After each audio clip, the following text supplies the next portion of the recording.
सोचो एक ऐसा बच्चा जो 4 साल की उम्र तक ठीक से बोल भी नहीं पाता था। स्कूल वाले कहते थे कि ये जिंदगी में कुछ नहीं कर सकता, लेकिन वही बच्चा आगे चलकर दुनिया का सबसे बड़ा वैज्ञानिक बनता है। उन्होंने ऐसी ऐसी थ्योरीज दी जिनकी वजह से जीपीएस, स्पेस टेक्नोलॉजी और मॉडर्न फिजिक्स तक काम करती है।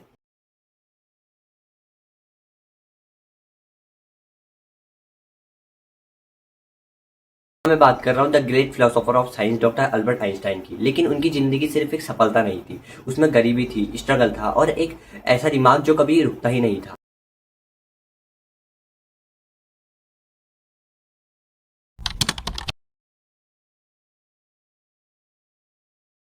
चौदह मार्च 1869 उल्म नाम के शहर में एक बच्चे का जन्म होता है जो कि जर्मनी में है। नाम अल्बर्ट आइंस्टाइन। उनके पिता एक छोटी सी बिजली की बिजनेस चलाते थे। परिवार कुछ ज्यादा खास अमीर नहीं था। अब सुनो सबसे शॉकिंग बात। आइंस्टाइन बचपन में बहुत ज्यादा चुप रहते थे, इतना कि लोग कहते थे उनका दिमाग ठीक से काम तक नहीं करता।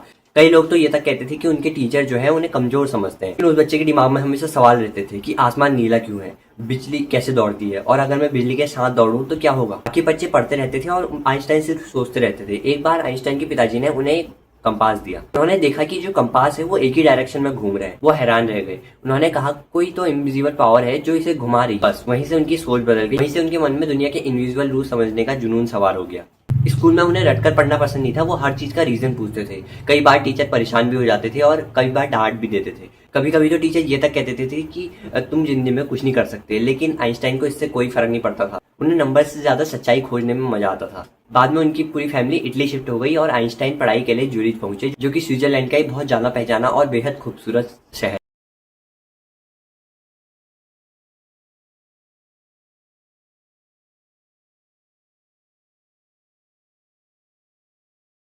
उन्होंने मैथमेटिक्स और फिजिक्स पढ़ना स्टार्ट किया, लेकिन कॉलेज खत्म होने के बाद उन्हें नौकरी नहीं मिली।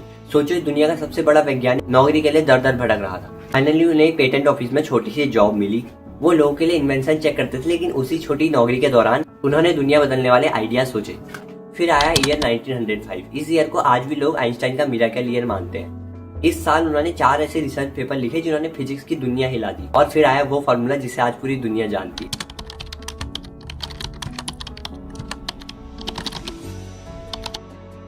जी हाँ, E=mc²। इसका मतलब था एनर्जी और मास एक दूसरे में बदल सकते हैं, यानी बहुत थोड़ा सा मास बहुत ज्यादा एनर्जी बना सकता है।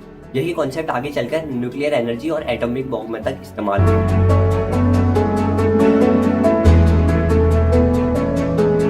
धीरे धीरे दुनिया आइंस्टाइन को पहचानने लगी। उनके बाल बिखरे रहते थे, कपड़े हमेशा सिंपल, लेकिन उनका दिमाग दुनिया से 2 कदम आगे चल रहा था।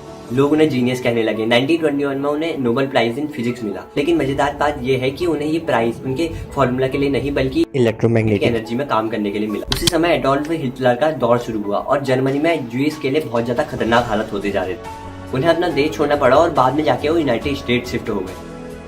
लेकिन उनके मन में हमेशा एक डर था कि अगर गलत लोग साइंस का इस्तेमाल करें तो दुनिया बर्बाद हो सकती है। जब वर्ल्ड वॉर सेकंड स्टार्ट हुआ तो आइंस्टाइन को डर था कि जर्मनी पहले एटॉमिक बॉम्ब बना सकती है। उन्होंने अमेरिका को वार्निंग देने के लिए लेटर लिखा। बाद में जब हिरोशिमा और नागासाकी पे बॉम्ब गिराया गया तब आइंस्टाइन बहुत ज्यादा दुखी हुए। उन्हें लगा कि साइंस का इस्तेमाल इंसानियत बचाने के लिए किया जाना चाहिए, ना कि बर्बाद करने के लिए। आइंस्टाइन सिर्फ एक साइंटिस्ट नहीं थे, बल्कि वो एक फिलोसोफर टाइप के इंसान थे जो कहते थे imagination is more important then knowledge, यानी कल्पना किताबों के ज्ञान से भी ज्यादा जरूरी है।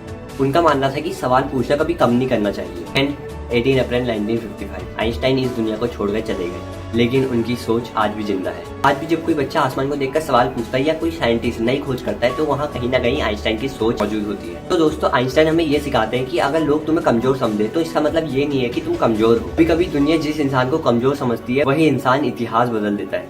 और याद रखना, जीनियस पैदा नहीं होते, वो अपने सवालों से बनते हैं। Thank you so much.